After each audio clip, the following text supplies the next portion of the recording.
መምህራን ጨካኝ ናቸው እስከመባል ድረስ መጽሐፍ ማጥናት ማለት ብሉይና ሐዲስን ጥንቅቅ አድርጎ ማጥናት ማለት ነው። እቺ ቤተክርስቲያን ያው ስንዱመ ቤት ናት የሚያስብላት በዚህ መጽሐፍ ውስጥ ስለ ጾም፣ ስለ ጸሎት፣ ስለ ጋብቻ፣ ስለ አስራት በኩራት፣ ስለ ሰማዕትነት፣ ስለ በዓላት አከባበር፣ ስርዓተ ቅዳሴ፣ ስለ ስርዓተ ቁርባን በዚህ መጽሐፍ ውስጥ በጥቅሉ የሌለ ነገር የለም።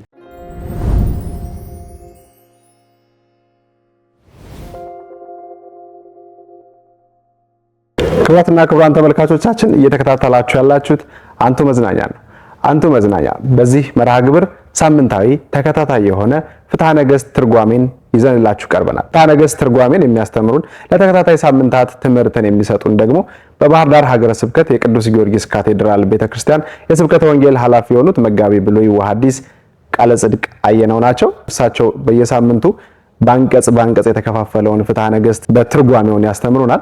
የሚነሱባችሁ ጥያቄዎች ማወቅ የምትፈልጓቸው ጥያቄዎች ሲኖሩ ደግሞ መጠየቅ ትችላላችሁ። መድረኩ ክፍት ነው። የዚህ መርሃ ግብር ወይም ፕሮግራም ዋና ዓላማ ደግሞ ቅድስት ቤተክርስቲያን ሕግ ሰርታ ቤተክርስቲያንን የምታስተዳድርበትን በቀደመው ጊዜም ደግሞ ሀገርን የምታስተዳድርበትን ይህ መጽሐፍ ቅዱሳዊነቱን ከማስረዳት አኳያ ከዛ ውጭም ደግሞ ቤተክርስቲያን የምትተዳደርበት ዋናው መጽሐፍ እንደመሆኑ መጠን በዚህ ሕግ ውስጥ በዚህ ድንጋጌ ውስጥ የሚኖሩ የትኛውም አይነት ጥያቄዎችን ወይም ግልጽ ያልሆኑ ነገሮችን በደንብ ለማብራራትና በዛ መንገድ እንድንመላለስ መንገዱን ለማመቻቸት ለማስተካከል የተዘጋጀ መርሃ ግብር ነው። መምህራችን መቅድሙን ወይም የመጀመሪያውን ክፍል በሳቸው ማብራሪያ የሚሰጥበት ይሆናል። ሌሎች ተከታታይ ክፍሎች የሚኖሩ ይሆናል። ከፕሮግራማችን ጋር አብራችሁ እንድትሆኑ በአክብሮት እንጋብዛለን።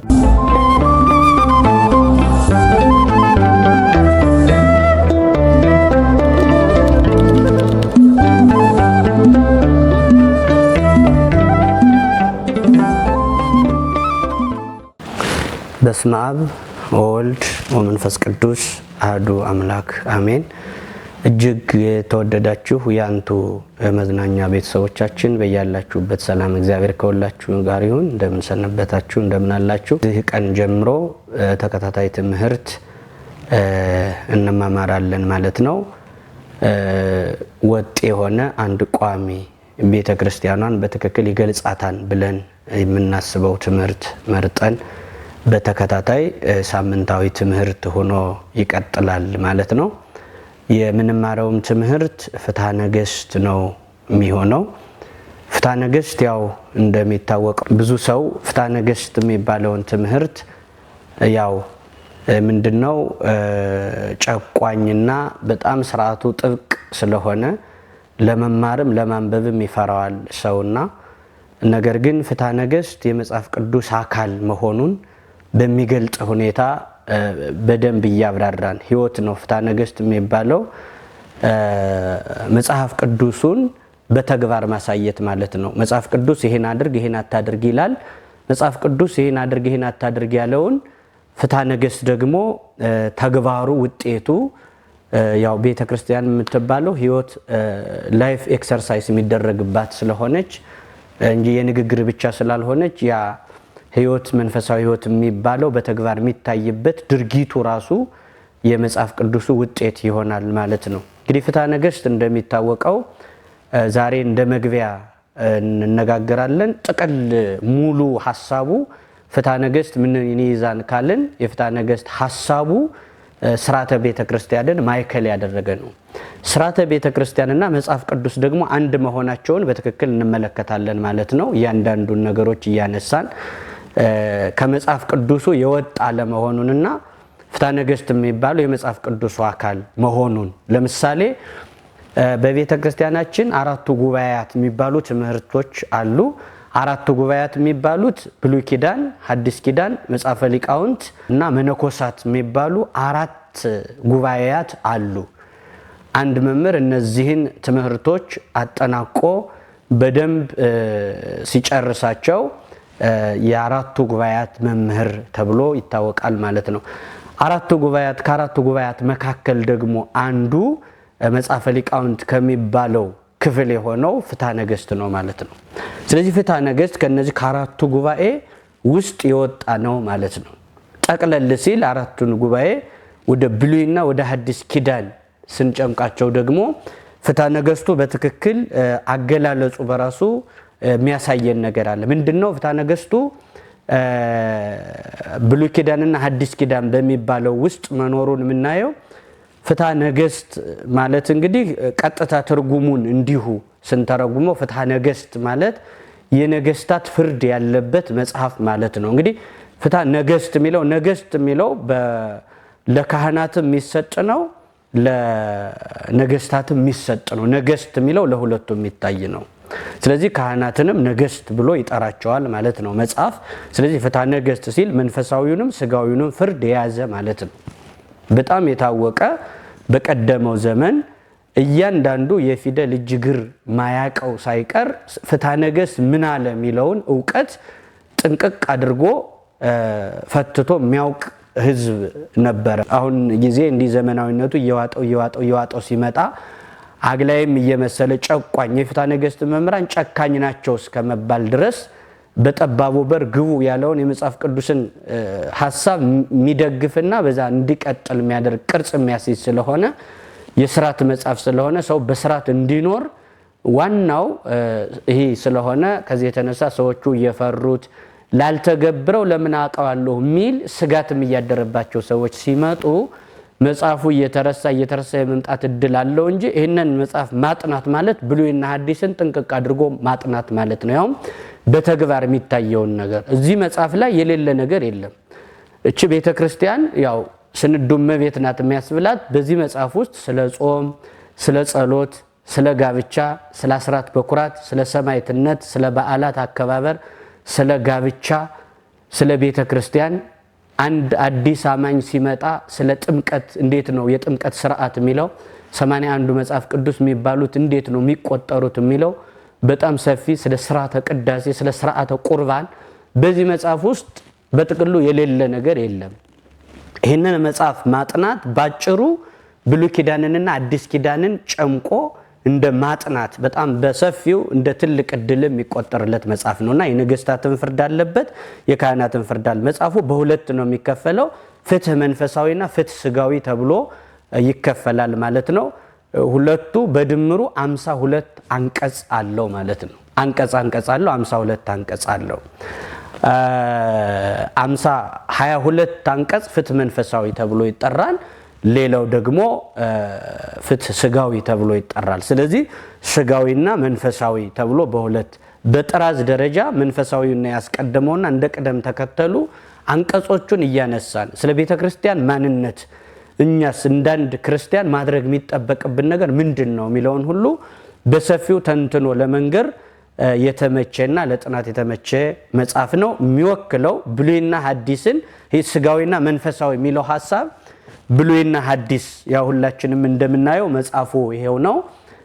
ፍትሐ ነገሥት የሚባለው ታላቅ መጽሐፍ በግዕዝና በአማርኛ ከአባቶቻችን ሲወርድ ሲዋረድ የመጣው መጽሐፍ ማለት ነው። ይሄ መጽሐፍ ልንጠብቀው ልንማረው የሚገባን መጽሐፍ ነው ማለት ነው። ስለዚህ ይሄ መጽሐፍ ብሉይና ሐዲስን ማለት ነው። አሁን ፍትህ ስጋዊና ፍትህ መንፈሳዊና ስጋዊ ብለን በሁለት ከፍለነዋልና እሱንም የምንመለከትበት ነው ማለት ነው። ስለ ሥርዓት ጠንቀቅ አድርጎ ይናገራል። ሥርዓት በጣም አስፈላጊ ነው። ቅዱስ ጳውሎስ በመልእክቱ አሁን መጽሐፍ ቅዱስን ስንመለከተው ቅዱስ ጳውሎስ በመልእክቱ ሲናገር ምን ይላል? መልእክቱ ላይ ተሰሎንቄ ላይም ተጽፎ የምናገኘው ማለት ነው። ሥርዓት ከሌላቸው ተለዩ ይላል። ሥርዓት የሌላቸውን ሰዎች ገስጿቸው ይላል። ስለዚህ በሥርዓት መኖር እንዳለበት አንድ ሰው ከጋብቻ በፊት በድንግልና ተወስኖ መኖር እንዲችል ሴትም ወንድም ካገባ በኋላ ደግሞ በትዳሩ ተወስኖ መኖር እንዲችል ሰፊውን የሆነ የሥርዓት መጽሐፍ ቅርጽ የሚያስይዝ ሕይወታችን የሚጠብቃት ትልቅ መድኃኒት የሆነ መጽሐፍ ነው ማለት ነው። እና ይህንን መጽሐፍ ብሉይና ሐዲስ ብለን አሁን በቅደም ተከተል ደረጃ በጥራዙ አንዳንድ ሰዎች ጥራዙ በራሱ ስጋዊ መቅደም አለበት የሚሉ ሰዎች አሉ። መንፈሳዊ መቀጠል አለበት ከስጋዊ ወደ መንፈሳዊ።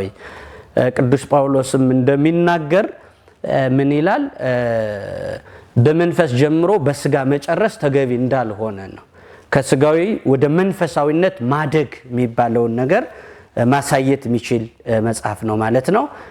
ከዚህ በመነሳት ይህንን ስንመለከተው ነገር ግን ፍትህ መንፈሳዊ በመቅደሙ ፍትህ ስጋዊ በመቀጠሉ የዚህ ዘመንም አኗኗር የትውልዱ አኗኗር በመንፈስ ጀምሮ በስጋ እንደመጨረስ አይነት ጥራዙን ይመስላል ሰውን ስናየው። ነገር ግን አባቶቻችን ያለ አንድ ነገር አያስቀድሙትምና ስንመለከተው በምስጢር ትክክል ሆኖ እናገኘዋለን። ትክክል ሆኖ የምናገኘው ምንድነው ሲባል ፍትህ መንፈሳዊ የሚባለው መቅደሙ ፍትህ ስጋዊና ፍትህ መንፈሳዊ። አሁን ፍትህ ስጋዊ ኦሪቱን ይመለከታል፣ የኦሪት ምሳሌ ይሆናል። ፍትህ መንፈሳዊ ደግሞ የወንጌል ምሳሌ ይሆናል። እንዲህ ከሆነ አሁንም እዚህ ላይ ማሰብ የሚገባው ኦሪት ናት የምትቀድመው፣ ወንጌል ነው የሚከተለው። ስለዚህ በጥራዙ እንደዛ ከሆነ ስጋዊ መቅደም አለበት፣ መንፈሳዊ መከተል አለበት የሚልም ሐሳብ ከተነሳ አባቶቻችን በምስጢር ምን ይላሉ? እንግዲህ ያው የትዕማር ልጆች ዛራና ፋሬስ የሚባሉ ሁለት የትዕማር ልጆች አሉ። መንታ ሆነው የተወለዱ ልጆች ናቸው። እነዚህ መንታ ሆነው በሚወለዱ ጊዜ ትዕማር በኩሩን እንዳቀው፣ በኩር ቀድሞ የተወለደው የበኩር ልጅ የሚባል ዋጋ አለውና በኩሩን እንዳቀው አዋላጅቱን ምን አለቻት? አውራጣቱ ላይ ቀይ ሐር ፈትል ሰሪበት ብላት ነበርና ያንን ቀይ ፈትል እንድታስርበት ነገረቻት። ታዲያ በሚወለዱበት ጊዜ ፋሬስና ዛራ ናቸው መንታ ሆነው የተጸነሱት። ወዲያው ዛራ ሊወለድ ሲል ፋሬስ ማለት ጣሽ ጠምሳሽ ማለት ነው የስሙ ትርጉም። ዛራ ማለት ደግሞ የደከመ የሚል ትርጉም አለው። ዛራ እጁን ሲሰድ ከዛራ እጅ ላይ ቀዩ ሐር ሲታሰርበት፣ ፋሬስ ግን ጠምስሶ ጥሶ ተወለደ ማለት ነው። ስለዚህ አሁን በመጀመሪያ የታየው የዛራ እጅ ነው። ዛራ ደግሞ የወንጌል ምሳሌ ነው። ፋሬስ የሚባለው ደግሞ ቀጣዩ ማለት ነው። ስለዚህ ከዚህ የተነሳ ፋሬስ የሚባለው ቀጣዩ በኦሪት ይመሰላል። ወንጌል በመልከ ጼዴቅ ጊዜ ልክ እንደ ዛራ እጅ ብልጭ እንዳለች እንደ ዛራ እጅ እዛ ተመልሶ ደግሞ ፋሬስ እንደተወለደ በመልከ ጼዴቅ ጊዜ በአብርሃም አማካኝነት ወንጌል ተገልጣ ነበር። ከዛ በኋላ ግን ፋሬስ ጣሽ ጠምሳሽ ማለት ነውና ፋሬስ ጠምስሶ ጥሶ እንደወጣ ወንጌል ወደ ኋላውና ኦሪት ነግሳ ቆየች ማለት ነው። ከዛ በኋላ ወንጌል ቀጠለች። ስለዚህ በመጀመሪያው ስናየው ወንጌል ቀዳሚት ሕግ መሆኗን በዚህ አጋጣሚ ስለምናገኘው እደ ዛራ የዛራ እጅ ናት ወንጌል። ስለዚህ መንፈሳዊ ፍትህ የሚለው በወንጌል መመሰሉና ቅድሚያ በጥራዝ ደረጃም ቅድሚያ መደረጉ ክፋት እንደሌለው የምንመለከትበት ነው ማለት ነው። ስለዚህ እንግዲህ እንዲህ ከሆነ ስርዓተ ቤተ ክርስቲያን ነውና እየተነጋገርን የምንነጋገርበትም ወደፊት እስከ መጨረሻው ድረስ የቤተ ክርስቲያንን ስርዓት ማይከል አድርገን ስለሆነ የምንነጋገረው ስርዓተ ቤተ ክርስቲያን የሚባለው ከመጽሐፍ ቅዱስ የወጣ የተለየ አይደለም።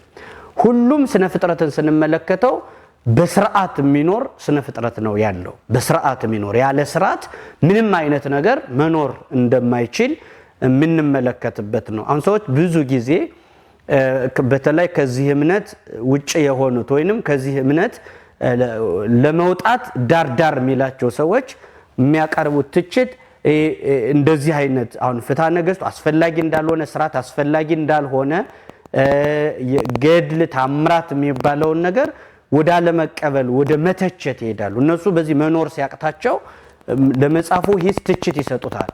ነገር ግን ገድል የሚባለው አሁን ከመጽሐፍ ቅዱስ የወጣ አይደለም። ቅድም እንዳልነው ተግባሩ ነው። ተግባሩ እንዲህ አድርግ እንዳታደርግ የሚለው በተግባር የሚታይበት ስለሆነ ከዚህ የተነሳ ምንድነው ሰዎች ሊያደርጉ የሚገባቸው ሲባል ሰዎች መጽሐፍ ቅዱስ ገድል የሚባለው የመጽሐፍ ቅዱስ አካል እንጂ ሌላ አዲስ እንግዳ ነገር ነው ሆኖ ሊያዩት አይገባም። ለምሳሌ አሁን ገድልን መጽሐፍ ቅዱስ መሆኑን ማወቅ የሚገባው ሰው ዝም ብሎ ደረቅ ንባብ እንዳይመስለው ምንድነው ማድረግ ያለበት? የቅዱስ ጳውሎስ መልእክት ምዕራፍ 12 ከ11 ጀምሮ ያለውን ዕብራውያን ማለት ነው። የዕብራውያን መልእክቱ 11 እና 12 ላይ ያለውን አንድ ክርስቲያን ማንኛውም ሰው ገድልን ለመገምገም ቢያስብ ገድል የሚባለው የዚህ መጽሐፍ ቅዱስ አካል መሆኑን ከዚህ ላይ ተጽፎ ተቀምጦ ያገኘዋል። ስርዓት የሚባለው በመጽሐፍ ቅዱስ ያለውን ነው። በቀጥታውን እያየን እያፍታታን እያብራራ ነው ስንሄድ ግልጽ እየሆነ ይመጣል ማለት ነው። ስርዓትን ለቤተ ክርስቲያን ለምንድን ነው ስርዓት አስፈላጊ የሆነው ከተባለ ስርዓት አስፈላጊ የሚሆነው ለምንድን ነው? ለምሳሌ እንደው ቀለል ባለ ምሳሌ እንግለጸው ካልን ለስልካችን እንኳን ሴፍቲ ከቨር አለው። ሴፍቲ ከቨሩ ለምንድን ነው? ስልኩ ጤነኛ እንዲሆን ጉዳት ከዛ ለመጠበቅ ነው። አንድ ክርስቲያን በስርዓት እንዲኖር የሚያስፈልገው ነፍሱን ከመጠበቅ አንፃር ነው። ስለዚህ አጥር ነው ማለት ነው። ስርዓት የሚባለው ሰው መረን እንዳይሆን ከእግዚአብሔር ረድኤት ውጭ እንዳይሄድ ከረድኤቱ አጥር ውጭ እንዳይሆን በጣም አስፈላጊና ወሳኝ አጥር ነው ማለት ነው። ወሳኝ ነገር ነው ማለት ነውና ስለዚህ ስርዓት እንኳን ይሄ ስርዓት ተሰርቶ በጣም የሚገርመው በቀደመው ዘመን በታሪክ ስንመለከተው አዳም አባታችን ያው እንግዲህ አዳም ከተፈጠረ በኋላ በገነት በሚኖርበት ጊዜ ዕፀ በለስን በልቶ ከገነት ከወጣ በኋላ ይሄንን ስርዓት ከመሰራቱ በፊት አባቶቻችን አስቀድሞ ተገልጦላቸው ይሄ መጽሐፍ ከመጻፉ ሌላውም መጽሐፍ ቅዱስ የሚባለውም ከመጻፉ በፊት ሕገ ልቡና በሚባለው ዘመን የተጻፈ ነገር ሳይኖር ነገር ግን ሕጉ እንደሚመጣ በማወቅ ሕግ ሳይሰራ ስርዓት ሳይሰራ አስቀድመው ያውቁት ነበር። አስቀድመው ያውቁት ይረዱት ነበር፣ ይጠብቁት ነበር። ማወቅ ብቻ አይደለም። ይሄን አድርጉ ተብሎ ለምሳሌ አሁን በእኛ በቤተ ክርስቲያናችን ስርዓት ምን አለ? የሴትና የወንድ በር የተለየ ነው። የሴት መቆሚያ የወንድ መቆሚያ ተብሎ በስርዓት የተለየ ነው። ይህ ከመሰራቱ በፊት አዳም ይጠብቀው እንደነበረ ታሪክ ይነግረናል። አዳም በገነት ሲኖር በልጅነት አክብሮ አራቱን ባህሪያተ ሥጋ አምስተኛ ባህሪ ነፍስን ሰጥቶ በነፍስ ሕያው አድርጎ በልጅነት አክብሮ በገነት ካኖረ በኋላ 7 ዓመት ሕጉን ጠብቆ ስርዓቱን ጠብቆ ኖረ። ስርዓቱንና ትእዛዙን ሲያፈርስ ግን ከገነት ወጣ። ስለዚህ ሰው ከስርዓት ሲወጣ የሚያጣው ነገር አለ። ገነትን የሚያክል ትልቅ በረከት ያጣል ማለት ነው። በህይወታችን ውስጥ በጣም አስፈላጊ የሆነ ነገር እናጣለን ማለት ነው። ከዚህ የተነሳ አዳም ከገነት ከወጣ በኋላ ከገነት ብዛም ሳያርቅ ደብር ቅዱስ የሚባለው ላይ በገነት አፍዛዣ አቅጣጫ ማለት ነው አስቀመጠው። ለምን ሲባል የገነትን መዓዛዋን እያሸተተ ንስሐ እንዲገባ፣ እንዲያለቅስ፣ እንዲያነባ አንዱ ምክንያት እሱ ነው። ሁለተኛው ተስፋ እንዳይቆርጥ ያላራቀኝ እዚህ ገነት እንድትታየኝ ባይኔ አድርጎ እዚህ አካባቢ ያስቀመጠኝ ሊመልሰኝ ይሆናል ሚል ተስፋ እንዲኖረው ያው ተስፋ እንዳይቆርጥ ማለት ነው። እና ከዚህ የተነሳ በዛ ሲኖር አንድ ቀን የገነትን መዓዛዋን አይቶ ሔዋንን ባይነ መዓት በቁጣይን ሲመለከታት ሔዋን ደግሞ ባይነ መዓት ሲያያት ደንግጣ ጠፋች። እና የእግዚአብሔር መልአክ መጥቶ ሔዋንን የተሰደድካት አለው። ምን ላድርግ በሷ ምክንያት እግዚአብሔርን ያክል ጌታ ገነትን ያክል ቦታ አጣሁ። ስለዚህ ምን ላድርግ ሲለው አይ የእግዚአብሔር መልአክ ደግሞ ምን አለው? አዳም የምታስታርቀህ እሷ ናት፣ ሂደህ አምጣት ሲለው አዳም ሄዶ ላለማምጣት መልአኩን ምን አለው? ያው ባይሆን አንተ ሄደህ አምጣት አለው። ለማንተ ነው የምታመጣት ብሎት አዳም ሔዋንን ይቅርታ ጠይቆ ለማምጣት ሲሄድ በርቀት ስታዩ እሷም ሮጣ መጥታ አዳምን ይቅርታ ጠይቃ ከእግሩ ስር ወድቃ በይቅርታ ተመልሳለች ማለት ነው። ይሄ ልማድ ሆኖላቸው ዛሬ ለሴቶች ስርዓት ነውና የምንማረው ይሄ ስርዓት ሆኖ የትኛውም ባለሀብት ባል ቢሆን የትኛውም ድሃ ሴት ብትሆን በወንድና በሴት መካከል ባለው ጥላቻ ሴትና ወንድ ቢጣሉ ይቅርታ ጠይቆ ማምጣት የሚችለው ወንድ እንጂ ሴት ይቅርታ አትጠይቅም ማለት አታመጣም። ሔዋን ግን እሱ ይቅርታ ለመጠየቅ ሲሄድ በትህትና መጥታ ከእግሩ ስር ወድቃለች። ይህን ማድረግ የሴቶች ነው። ነገር ግን ወደ ቤቷ ሄዶ ይቅርታ ጠይቆ ማምጣት ስርዓት ሆኖ ከአዳም ጀምሮ እስካሁን ድረስ ምንም ያጣች የነጣች ብትሆን ባለሀብትም ቢሆን ወንዱ ሄዶ ይጠይቃታ እንጂ ሴት ሄዳ ወንዱን አትጠይቀውም። ይህ ስርዓት ነው። በቃ የተፈጥሮ ሕግ የተከተለ ስርዓት ነው። አዳም ካመጣት በኋላ አብረው መኖር ሲጀምሩ አንድ ቀን ሔዋን መልካም የሆነ ሐሳብ አመጣች። አዳም ምናልባት እግዚአብሔር እንደው ይቅር አይለን ይሆን?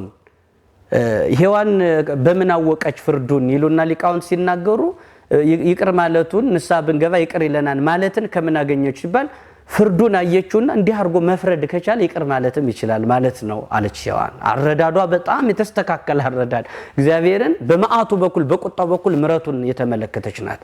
በቁጣው በኩል አሳልፋ ምሕረቱም ይህን ያክል ነው ማለት ነው። መቅጣት ከቻለ ምረት ማድረግም ይችላል ስልጣን አለው ማለት ነው ብላ ንስሐ ብንገባ ይቅር አይለንም ወይ ብላ ንስሐ የመግባትን ሐሳብ በሷ ነው ምትድን እንዳለው ንስሐ የመግባትን ሐሳብ ሔዋን ናት ያፈለቀች። ሔዋን ይሄንን ስታደርግለት አዳም ምን አለ? አሁንም መቼስ በነገር መንካት ይጀምራል ይቀጥላል። አዳም ምን አላት? እግዚአብሔርማ ምን ነው ይቅር አይለን ነገር ግን አንቺ አለሽና ሚል በነገር መጎሸም ያው ያለ ነው። መጀመሪያ እኮ በኦሪት ዘፍጥረት እንደምንመለከተው ከጎኑ ከፈጠረለት ካስገኘለት በኋላ እቻ አጥንት ከአጥንቴ ናት ስጋዋም ከስጋዬ ናት ሴት ትባል አካሌ ናት እያለ ሲለፈልፍ ነበር። አዳም ብዙ ሲል ነበር በዛ ሰዓት ባልበደለበት ሰዓት። ከበደል በኋላ ግን ይሄ ጭቅጭቅ መገፋፋቱ እሷ ናት እሱ ነው የሚለው ከዛ በኋላ የመጣጣጣ መሆኑን የምናል። አንቺ አለሽና ሲላት ሔዋን አስተካክላ መለሰች። እኔ ከዚህ በኋላ ካንተ ካልከኝ ካዘዝከኝ አልወጣም ማለችው። ከዛ በኋላ ምፈልገው ሱባኤ ሲገቡ ሴትና ወንድ ለየብቻቸው ይቆሙ ሚል ህግ ባይኖርም የተጻፈ ነገር ባይኖርም አዳም ግን ምን አለ?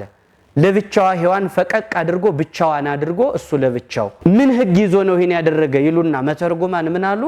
ወደፊት የሚመጣው ህግ ወደፊት የሚሰራው ህግ ትዝ ብሎት የሴቶች መቆሚያ ለብቻቸው ይሁን ሚለው ህግና ስርዓት ወደፊት እንደሚሰራ አውቆ ሱባኤ በገባበት ሰዓት አዳም ሔዋንን ለብቻው አድርጎ እሱ ብቻውን ነው ሱባኤ ገባ ይላል። አሁን ህግ ከመጻፉ በፊት እንኳን በህግ ልቡና ለስርዓት እንዴት አይነት ተገዥ እንደነበሩ ይሄም ህግ ከታች ጀምሮ አሁን ቤተክርስቲያን ላይ የሴቶች መቆሚያ ለብቻ የወንዶች ለብቻ የሴቶች መግቢያ ደቡቡ የወንዶች መግቢያ ሰሜኑ በር የካህናት መግቢያ የምስራቁ በር ይሄ ገነትን ራሱ ስንመለከት እኮ ከገነት የመጣ ስርዓት ነው።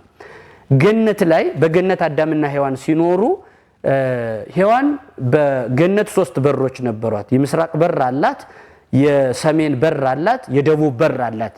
የገነት ራሱ አዳምና ሔዋን በነበሩ እሷ 3 በሮች ላይ እንግዲህ በምስራቁ በር ዛሬ ካህናት በሚገቡበት በር እግዚአብሔር ነበር በገነት በምስራቁ በር የሚገባው። በደቡቡ ደግሞ ሔዋን ትገባ ነበር። በሴቶች በር ደግሞ ሔዋን ትገባለች። በወንዶች በሰሜኑ በር አዳም ይገባል። ያ ቀጥታ እንዳለ የገነቱ ስርዓት መጥቶ ዛሬ ቤተክርስቲያን ላይ ሴቶች በደቡብ ወንዶች በሰሜን እግዚአብሔር በሚገባበት በምስራቁ በር ደግሞ ራሱ ካህናት ይገባሉ። እግዚአብሔር አይኖች የተባሉት ካህናት ይገባሉ ማለት ነው። ስለዚህ አዳም ይሄንን በሱባኤው ወቅት ሔዋንን ብቻዋን አድርጎ ለብቻዋ አቁሞ በመግባት ህጉ ስርዓቱ ከመምጣቱ በፊት አስቀድሞ ምን ያክል ህጉን ስርዓቱን እንደጠበቀ ምናይበት በጣም አስፈላጊ የሆነ የስርዓት ከዛ ይቀጥልና ተጨማሪው ምንድነው የሚለው ከዚህ በኋላ አዳምና ሔዋን መንታ ነው የሚወልዱት። አዳምና ሔዋን ሲወልዱ መንታ ነው። ሩካቢያቸው በምንጣፍ አንድ የሆኑ 15 ቀን ነው ያሉ እንደሆነ ልጆቻቸው 30 ናቸው። በሩካቤ 30 ቀን ነው ሩካቤያቸው ግንኙነታቸው ከተባለ 60 ልጆች አሏቸው ብሎ መተርጉማን አስቀምጠዋል። ስለዚህ ከዚህ የተነሳ መንታ ስለሚወልዱ ኦሪት ዘፍጥረት ምዕራፍ 4 ላይ ያለውን ስንመለከተው ኦሪት ዘፍጥረት ምዕራፍ 4 ላይ ያለውን ስንመለከት አዳምና ሔዋን ምን ሚል ነጥብ ላይ እንደርሳለን? መንታ ልጆች ወለዱ። አሁን የቃኤልና የአቤል መገዳደል ስንመለከተው የአቤል ምንትያ አቅሌማ ትባላለች፣ እጅግም አይነ ልም ነበር ይችላል መጽሐፍ ቅዱስ። የቃኤል ምንትያ ግን ሉድ ትባላለች። ወትመስል ሔዋንሃ እማ እናቷ ሔዋንን ትመስላለች፣ ደመግቡ ሴት ናት። ስለዚህ የቃኤል ምንትያ ማናት ማለት ነው? ሉድ ትባላለች የቃኤል። የአቤል ምንትያ አቅሌማ ትባላለች። የቃኤል ምንትያ እጅግ ውብ ናት፣ እናቷን ሔዋንን ትመስል ነበር። አቅሌማ ግን እጅግም አይነ መጭማጫ ነበረች ብሎ ነው፣ ጸጉረ ላውጫ ነበረች ብሎ ነው መጽሐፍ ራሱ መተርጉማን የብሉይ ኪዳን መተርጉማን አስቀምጧል። ከዚህ የተነሳ አዳም አሁን በተያዘው ህግ ሊያገቡ ሲሉ ምን አለ? የቃኤል ምንትያ ሉድ ለአቤል ትሁን፣ የአቤሏ ደግሞ ለቃኤል ትሁን አለ። የጠቡ መነሻ ይሄ ነው። ለምንድን ነው ይሄን ያደረገው ሲባል ዘመድ ከዘመድ አትጋቡ ምትል ህግ ወደፊት ትመጣለች። አሁን ይሄን ህግ አልተጻፈም፣ ያልተጻፈ ህግ ነው። ግን ምንድነው የሚለው? ዘመድ ከዘመድ አትጋቡ ሚል ህግ አልተጻፈም። አዳም ግን በህጉ በልቡናው ተገልጾለት ወደፊት የሚሰራው ስራ ተገልጾለት ህጉ ትእዛዙ ሳይፈጸም ያንን አስቀድሞ ያከብረው ነበር። ዘመድ ከዘመድ መጋባት ተገቢ አይደለም። ያራራቁ መሰለን ባይሆን እንደው ሩቅም ባይሆን የበዛ ርቀት ባይኖረው ምን ይደረጋል? የቃኤልን ምንትያ አቤል የአቤልን ምንትያ ቃኤል አቤል ያግባ ብሎ ሁለቱን በዚህ ስርዓት መጋባት እንዲችሉ ዘመድና ዘመድ አትጋቡ የሚለው ህግ ወደፊት እንደሚመጣ በማወቅ በመረዳት ከዚህ የተነሳ ያራራቁ መስሎት ህጉን አጥብቆ ይጠብቀው ነበር ለማለት ነውና ይህ ስርዓት ህግ የሚባለው ለህይወታችን በጣም ወሳኝና አስፈላጊ የሆነው ክፍል ነው ማለት ነው። ስለዚህ ወደ ኋላ ግን ይሄ ሳይጻፍ አዳም ቢጠብቀውም ወደ ኋላ ግን እስከ 7 ቤት ድረስ ዝምድና እንዲጠበቅ የሆነበት ምክንያት አለው። እስከ 7 ቤት ድረስ አሁን ዝምድና ለምንድን ነው እስከ 7 ቤት ድረስ የሚጠበቀው? ለምንድን ነው መሄድ ያስፈልገው? ለምንድን ነው ከዚያ በፊት ማይሆነው? አሁን ግብፃውያንስ እስከዚህ ይጠብቁታል። ሌሎችስ አሃት አብያተ ክርስቲያናት እያንዳንዱን ትንታኔ ለምን እስከ 7 ቤት ሆነ የሚለውንም በዚህ ፍትሐ ነገሥት ነው የምናገኘው። ወደፊት የራሱ አንቀጽ ስላለው በዚህ አንቀጽ ነው የምንመጣው። አሁን መግቢያውን ፍትሐ ነገሥት የሚባለው የነገስታት ፍርድ ነው። ቀደም ሲል እንዳልኩትኝ የመጽሐፍ የፊደል ቅርጽ ማያውቁ የመጽሐፍ እጅ እግር ማያውቁ ሰዎች ሳይቀሩ ፍትሐ ነገሥቱን ምክንያት አድርጎ ስለሆነ ፍርድ የሚሰጠው ራሱ ጥንቅቅ አድርገው የሚያውቁ የፍትሐ ነገሥት ሊቃውንት የሚባሉ ነበሩ። በጣም የተማሩ ናቸው። የፍትሐ ነገሥት ሊቃውንት የሚባሉት የፍትሐ ነገሥትን ጥንቅቅ አድርገው ያወቁ የተማሩት ስማቸው ራሱ ሊቄ የሚባል ስም ይሰጣቸዋል። ሊቄ ተብለው ይጠራሉ። ይህን ፍትሐ ነገሥቱን በትክክል በደንብ ውስጡን የተረዱ የተራቀቁ ሊቃውንት ስማቸው ሊቄ የሚባል መለያ ስም ይሰጣቸዋል ማለት ነው። እና ይሄ የሁለቱ የብሉይ ኪዳንና የሐዲስ ኪዳን ውጤት እንደሆነ ከአራቱ ጉባኤያት መካከል አንዱ መጽሐፈ ሊቃውንት ከተባለው እንደመጣ የፍትህ መንፈሳዊና ፍትህ ስጋዊ ተብሎ በሁለት እንደሚከፈል 52 አንቀጽ እንዳለው ስርዓተ ቤተክርስቲያንን ማዕከል ያደረገ እንደሆነ ስርዓተ ቤተክርስቲያን ደግሞ ከመጽሐፍ ቅዱስ የወጣ አለመሆኑን በትክክል በልካችን የተቀመጠ ማወቅ የሚያስፈልገው በእውነት የቀደሙትን አባቶቻችን ዋኖቻችንን ይሄ በጣም የሚገርመው ይሄ ፍትሐ ነገሥት እያንዳንዱ የሥርዓት መጽሐፍ ስለሆነ መጽሐፍም ያግዘናል። ምንድነው የሚለው? ህፃናት ቀለም ሲገድፉ ትምህርት አልማር ሲሉ የተማሩትን ሲያጠፉ ተመጣጣኝ ቅጣት ያስፈልጋቸዋል። ህፃናት መቀጣት አለባቸው። ስለዚህ ይህን መቀጣት እንዴት መቀጣት ነው ያለ? ዝም ብሎ መቀጣት በትር መዞ መምታት እንዳልሆነ የራሱ ስርዓት አለው። በጣም ነው የሚገርመው። ምንድነው የሚለው? ራሱ ፍትሐ ነገሥቱ ሲነግረን አንድ ህፃን ሊያጠፋ ከሆነ ይቀጣል። ትምህርት ካጠፋና የተማረውን ሲገድፍ እና አልማር ሲል ተገቢ መዓት ዘበረት ይባላል። ተገቢ የሆነ ቁጣ ተግሳጽ ይባላል። እና ያ ሲቀጣ ልጁ እንዴት ነው ዝም ብሎ በበትር እንዳይመታ ምን ይላል? በትሩን ባርኩት ነው የሚለው። ፍትሐ ነገሥቱ የሚያስተምረው ህፃኑ ከመቀጣቱ በፊት በበትር የሚመታበትን በትር ሰላም ለኪ ደግሞ በበትሩ ላይ ያን በትር እያሳዩ ልጁ ከመመታቱ በፊት ሊቀጡት ነውና ምናልባት ከበትሩ ጋር ልጁን አብሮ ክፉ መንፈስ እንዳይመታው ጆሮው እንዳይደነቁር ጉዳት እንዳይደርስበት ህፃኑ ከመገረፉ በፊት ሰላም ለኪ ደግሞበታል። ትዕምርተ መስቀል ይሰሩበታል። ትዕምርተ መስቀል ሰርተው በስርዓት መቅጣት እንዳለባቸው አሳይተው ለህፃኑ አሳይተው በትሩን ለህፃኑ ያሳዩታል። በዚህ ልመታ ነው ብለው ያ ሰላም ለኪ ተደግሞበታል። ትምህርተ መስቀል ተሰርቶበታል። እንዲህ አድርጎ ግን ይቀጣል ልጁ። ይህን ሁሉ ስርዓት ያሳያል። በጣም እያንዳንዱን ነገር ይናገራል። ምን ይላል? ህፃን ልጅ ወ ሚል ከሆነ ገበሬ መሆኑ በዚህ ይታወቃል ይላል።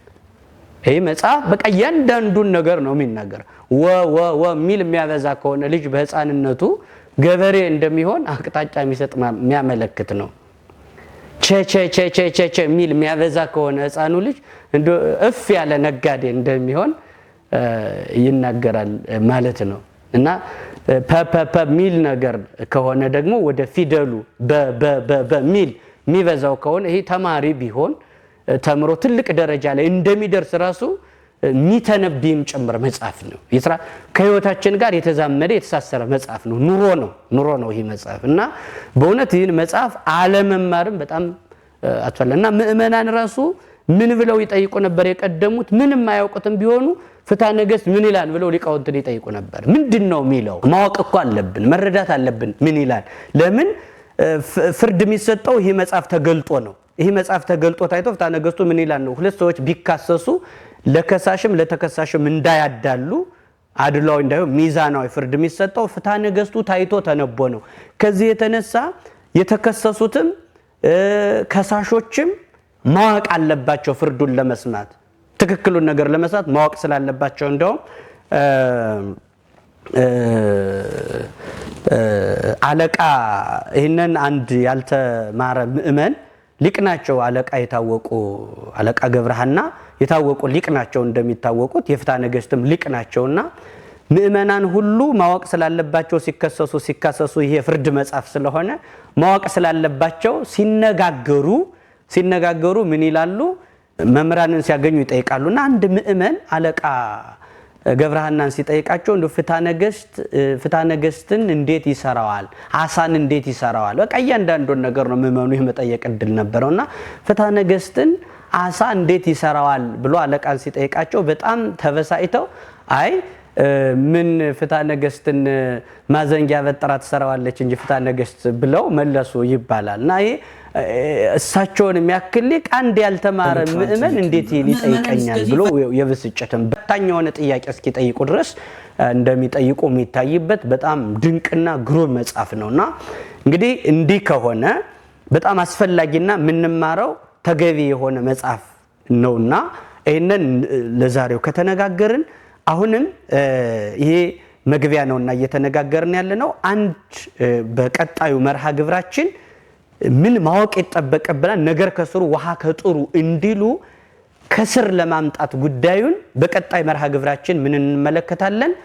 ፍትሐ ነገሥቱ አመጣጡ እንዴት ነው? ወደ ሀገራችንስ እንዴት መጣ? መነሻውስ እንዴት ነው? ከስሩ ተነስተን አንድ ዛሬ እንደ መግቢያ ይህን ካልን በቀጣዩ ሙሉ መግቢያውን ታሪክ አለው፣ የራሱ አመጣጥ አለው። እንዴት ነው መጥቶ በዚህ ለጥራዝ የበቃበት ከንጉስ ቆስጠንጢኖስ የደረሰበትን መንገድ በሰፊው አንድ ቀን በዝርዝር እንመለከታለን። እጅግ በጣም የተወደደ የቤተ ክርስቲያናችን ዋናው ላይፍ ኤክሰርሳይዝ የሚደረግበት ትልቁ የሥርዓት መጽሐፍ የሕግ መጽሐፍ አባቶቻችን ቀደም ሲል የአዳምን ታሪክ እንዳነሳሳ ነው በሕገ ልቡና እንኳን ሥርዓትን ሲጠብቁት ኖረዋል። ዛሬ የተጻፈ ስለሆነ ጨቋኝም አለመሆኑን ገብቶ በማየት ትልቅ በረከት መጽሐፍ ቅዱስ ብሉይና ሐዲስ በጣም ረጅም መጽሐፍ ነው። ያን ብሉይና ሐዲስ የሚባለውን መጽሐፍ ባጭር ጊዜ በቅርብ በሆነ አረዳድ የመጽሐፍ ቅዱስንም ሐሳብ ከመረዳት አንፃር መጽሐፍ ቅዱሱ ተደምሮ ተቀንሶ ተጨምቆ የክርስቲያን ሕይወት ምን መምሰል እንዳለበት ያለውን አረዳድ ስለ አስራት በኩራት፣ ስለ ጋብቻ፣ ስለ ካህናት፣ ስለ ዲቁና፣ ስለ በቃ በፍትሐ ነገሥት ስለ ዕዳ ወደ ፍትህ ስጋዊ ደግሞ ስንሄድ እንዲሁ ስለ ብድርም ሳይቀር እያንዳንዱን ነገር የሚያነሳ ነው። ይሄ መርሃ ግብር በትኩረት እየከፋፈሉ ማታ የተወሰነውን ጧት የተወሰነውን አድርጎ እየከፋፈሉ ከዳር ጀምሮ የሚታይ እንጂ እንዲህ የቆራረጥን ምናየው ባለመሆኑ ለዛሬው እንደ መግቢያ ከዚህ ይበቃናል። በቀጣዩ የተመጣሹን ወደ ሀገራችንስ እንዴት መጣ ሚለውን በቀጣይ መርሃ ግብራችን እንመለከተዋለን። እጅግ የተወደዳችሁ የመርሃ ግብራችን ተከታታዮች ሁላችሁም ድርሻችሁን በመወጣት ለሰዎችም በማዳረስ ሰው ሻይ ቡና ይጋብዝ የለ ሰው ይሄንን ቃል እግዚአብሔር በመጋበዝ ድርሻችሁን በመወጣት ለዚህ ኮሜንት በማድረግ ጥያቄዎች እንዲመለሱ ከስር ጥያቄዎችንም በማስቀመጥ የጥያቄ ቀን እናወጣና እንመልሳለን ሰፊ ጥያቄዎችን። ከዚህም ውጪ የሆነ ተጓዳኝ ጥያቄ ካለ ቅድሚያ ለፍትሐ ነገሥቱ ጥያቄ እንሰጥና ሌሎችንም ጥያቄ ለማስተናገድ ዝግጁ ነን። ነገር ግን ባላማ የሚከታተል ጥቂት ሰዎች እንኳን ቢኖሩ ቤተክርስቲያን ለአንድ ሰው ቅዳሴ ትቀድሳለች 3 ሰዓት 4 ሰዓት የሚጨርሰውንና በጣም አስፈላጊ የሆነ ትምህርት መሆኑን ከወዲሁ አጥብቄ አጽንኦት ሰጥቼ መናገር እፈልጋለሁ። ማዳረስ ለሌሎች መልካምነት ነው፣ እንደ ማስተማር ይጠበቃል። ይህንን መማር ከማወቅና ነፍስን ከማትረፍ ባሻገር ደግሞ የመጽሐፉን ማንነት ከመጠበቅም አንፃር የቤተክርስቲያን ማንነት ከመጠበቅም አንፃር እንዳንድ ማተብ ያሰረ ክርስቲያን ሰፊ የሆነ ድርሻ መኖራችን የምናቀበት ነው። ይሄ አደራ ጥብቅ ሰማይ ሩቅ ብለን የምንነግራችሁ እንጂ እንዲሁ በቀላሉ በመዘናጋት የምናልፈው አይደለም።